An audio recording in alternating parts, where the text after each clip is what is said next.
Though it is the Hawkeye offseason, there are so many big questions still happening. We talk about your questions. It's a mailbag edition, Hawkeye, basketball, football, and a whole lot more all today. Locked on Hawkeyes.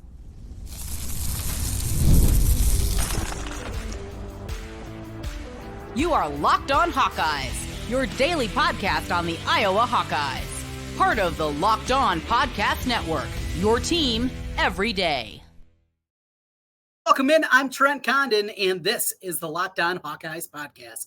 Thanks for making Locked On Hawkeyes your first listen every day. We're available wherever you find podcasts, and you can also find us on YouTube. While you're there, make sure you hit the subscribe button. Helps us get in front of more Hawkeye fans. Today's episode is brought to you by FanDuel. Make every moment more as playoffs wind down. The sports stop sporting like we want them to. But this summer, FanDuel is hooking up all customers, new and existing, with a boost or a bonus daily. That's right. There's something for everyone every day, all summer long. Visit FanDuel.com/lockedon to get started. Well, it's about that time as we are sitting here in the offseason getting ready for the finishing up of June. I know probably a lot on the to-do list around the yard. Maybe you're got the earbuds in right now and you're just listening on that way as you're on the mower or pushing things along. Maybe you're on a long drive, you're on vacation or doing something like that. We have so many questions that come in here to Locked On Hawkeyes and want to have a chance to tackle them. That's what we're going to do right now. See the background here today. Pretty good view for me if you're watching on YouTube. If the audio sounds a little bit off, we'll be back in studio next week, but I'm on vacation this week with my family, celebrating parents' big anniversary for them, and really enjoying our time together as our whole family. But that aside, so let's get into questions, and there are a ton of them. We got some football to get into, basketball, baseball, wrestling question also in there. We'll basically try to tackle as many of these as we can. Most of these come from YouTube. You can always send those along there on the comment section after each and every episode of Locked On Hawkeyes. You can also find us on Twitter, or X, I guess is now it's called, at Trent Condon or at Locked On Iowa. You follow us there. We're also on Facebook, Instagram. Haven't quite got there. TikTok, not so much. Maybe I'm too old for that. That aside. All right, let's get into it here. And let's start off with the questions. Let's start with the latest ones, the ones that have come in here most recently. And this comes from our episode talking about Cade McNamara being medically cleared to play. Bobble W says medically cleared to get injured again. You know, and Viking Hockey responds, that's what I'm afraid of. We're all there, right? Cade McNamara, the opportunity that is in front of them for an offense that is competent, that is okay. And I think they can do it without him if injury crops up again. But don't we all just want to see what he is, what he can be, after having last season just screwed up from the beginning? Coming in, went through spring practice, all right, everything good, and that falling apart. And then you go to the next step, and it's just one after another, one domino that just keep going and falling and going the wrong direction and just not hitting for McNamara. Let's hope that it's not that way, Bob. That's not just medically clear to get injured again, that we actually get to see a full 12, 13, 14, 15 games. I guess 16 to be the max, right, of games for Cade McNamara coming up this season. This is from Tony Walker. A comment from him. I had a dream last night that I talked to Tim Lester about the offense. He said they're coming out slinging the ball. I believe in dream, Tim Lester. All right, so that one's a little out there, and that's okay. We can be a little goofier during the offseason, right? But honestly, slinging the ball around, that term, and when we think about that, I think we've been, all of us, so beaten down here recently of what we've seen and what we've watched out of this football program that anything that resembles okay is going to be so exciting. Anything that resembles average is going to be such a step forward. I just went back and watched a couple weeks ago. I was watching the game from what have been 2018. It was a game that Minnesota came in undefeated.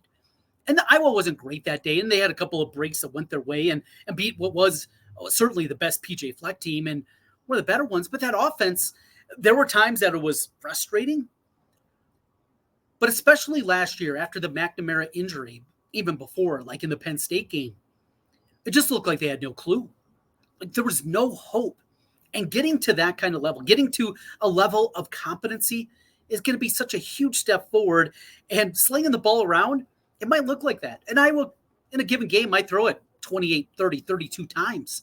But if it's just a normal offense where you're looking to get off 75, 80 snaps a game, it is going to look so foreign to us. Let's hope it is on a good level.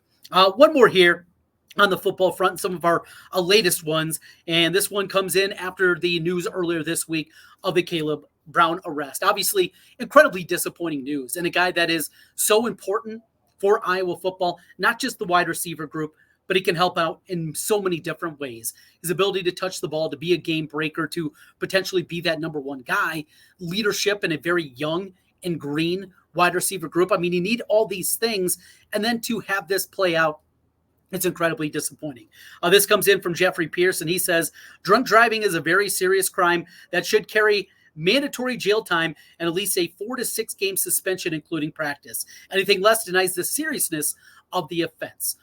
You can argue that, Jeff, but what we've learned under Kirk Ferentz's program is that's not the way that it is. And not just Kirk Ferentz's program, but the University of Iowa and their policies state that that's not the case. And that's not to diminish the seriousness of the offense and what went with it. You couple that in today's day and age where we just haven't had many of these incidents happen, which is great because of the proliferation of Uber and Lyft and the ability to get a ride. Now, 25 years ago when I was in college, just trying to get a taxi down from downtown and get someplace else afterwards was difficult. And I know there's times that it's still not easy and there's surge pricing, but we also have to remember these guys have a lot more disposable income than they ever had before. These kind of things shouldn't happen. The good news is they haven't happened often, but that doesn't change what we get with Caleb Brown. That's what we are on that front. Jeffrey Pierce, good stuff out of you. We'll continue here. We got a few more football questions for you on the mailbag edition of Locked On Hawkeyes. We also have a little bit of basketball, wrestling, baseball, a whole lot going on here as we take you through the weekend. Locked On Hawkeyes. Stay right there. We're back with more in a moment.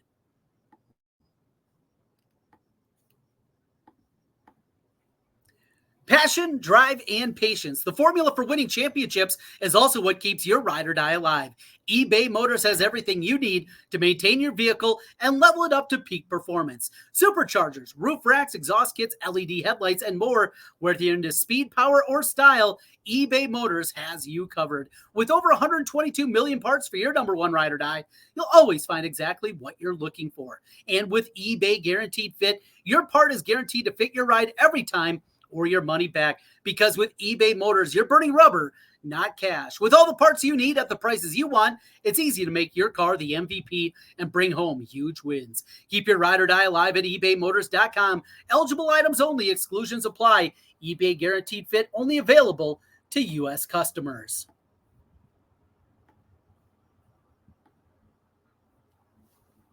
Trent Conner back with you once again here on the Locked On Hawkeyes podcast. Thanks for making Locked On Hawkeyes your first listen every single day. All right, let's continue here in the mailbag edition as we jump around at some of your questions and comments that have come in throughout the course of the last couple of weeks. One more on the football front here from the Cade McNamara medically cleared episode.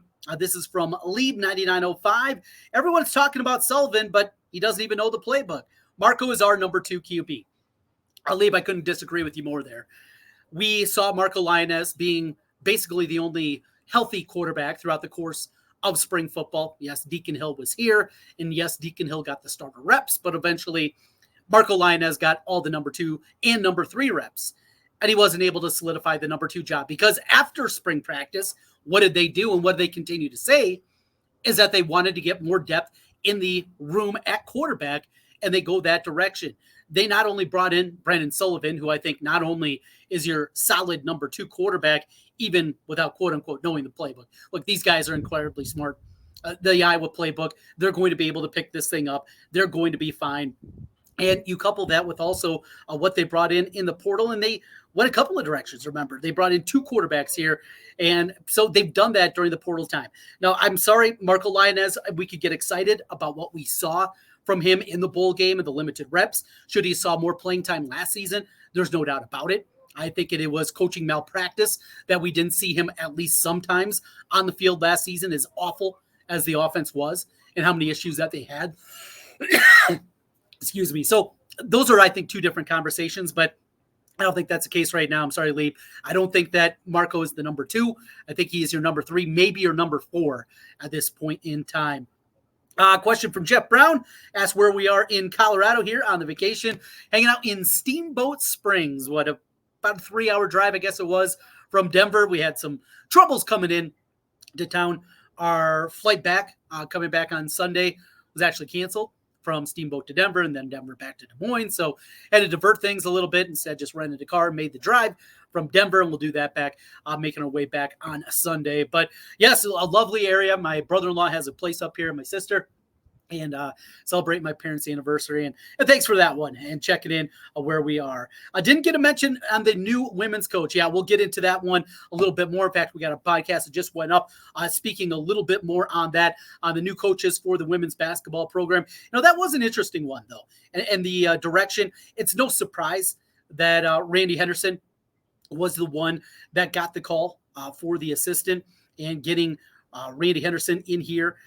That was not, I don't think, a huge surprise by any means. It was, in fact, one of the few names that kind of made sense, had the connections going back to early in the Lisa Bluda era. You had that part of it too. So coming back as an assistant coach, I've been 17 years as a head coach, 2 years as a D1 assistant. And I think that's important too. As much as we love Jan Jensen, and we do, having somebody that does have head coaching experience on staff, I think can go a long ways. Something that's really, really good to see. Somebody that's just been through those kind of battles. And you might say it's overstated. You could definitely understand that some people thinking that way, but overall, I think they're getting somebody that makes sense, understands, has been all over the place, bounced around, and kept building upon her coaching career with Randy Henderson. So really like the hire there and what they did. And again, we had a little bit more on that a little bit earlier. This comes from last week, the Caleb Brown news, as we talked about him becoming a junior. Well, this comes from Zeppelin 810. The Caleb Brown portion of this podcast is aged terribly. Yeah, because in the interim, he got picked up for OWI. That was not very good at all. Something about a Trump commercial. I don't have control of that. I apologize to you one way or the other, as we had plenty of politics and we will stay away from that. Little bro wanted to make his own path. Isn't anything new. Best of luck with what he chooses.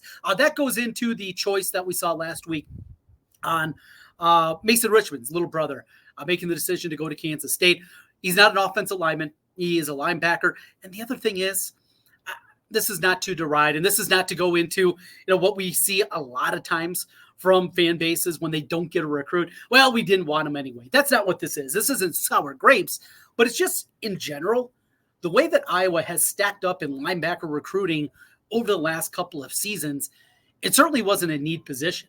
And when you look at, the way that the younger Richmond's development is and kind of what he projects to at the next level, is that's what you're looking at.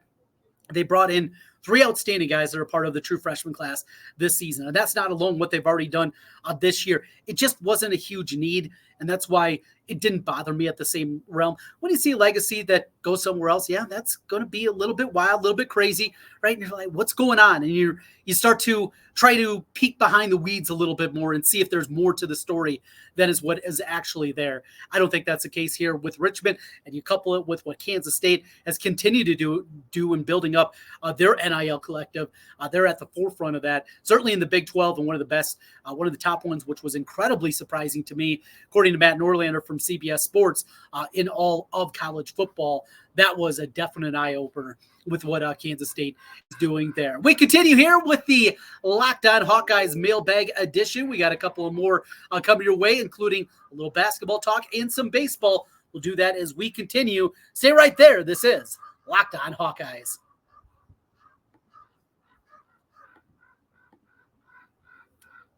Well, I love sports. I love them so much, I just never want them to stop. But as the playoffs have wound down now in the NBA and NHL, you get fewer games. And the sports just aren't sportsing like I want them to. FanDuel, they're going to let this continue, though, in a good way. They're going to keep the sports going however I want. All I have to do is open up the FanDuel app and dream up bets anytime I'm in the mood. This summer, FanDuel is hooking up all customers with a boost or a bonus daily. That's right. There's something for everyone every day all summer long. So head over to FanDuel.com/lockedon and start making the most out of your summer. Maybe you're jumping in on the Iowa Hawkeyes to make the college football playoff. That's right. The odds are up at FanDuel. You can also find some of the game of the year lines out there, Michigan, Ohio State, and a whole lot more for the games of the year. College football around the corner, NFL. We got baseball going on right now. Maybe you're into the soccer, whatever it is. FanDuel has you covered. FanDuel.com/lockedon. FanDuel, official sports betting partner of Major League Baseball.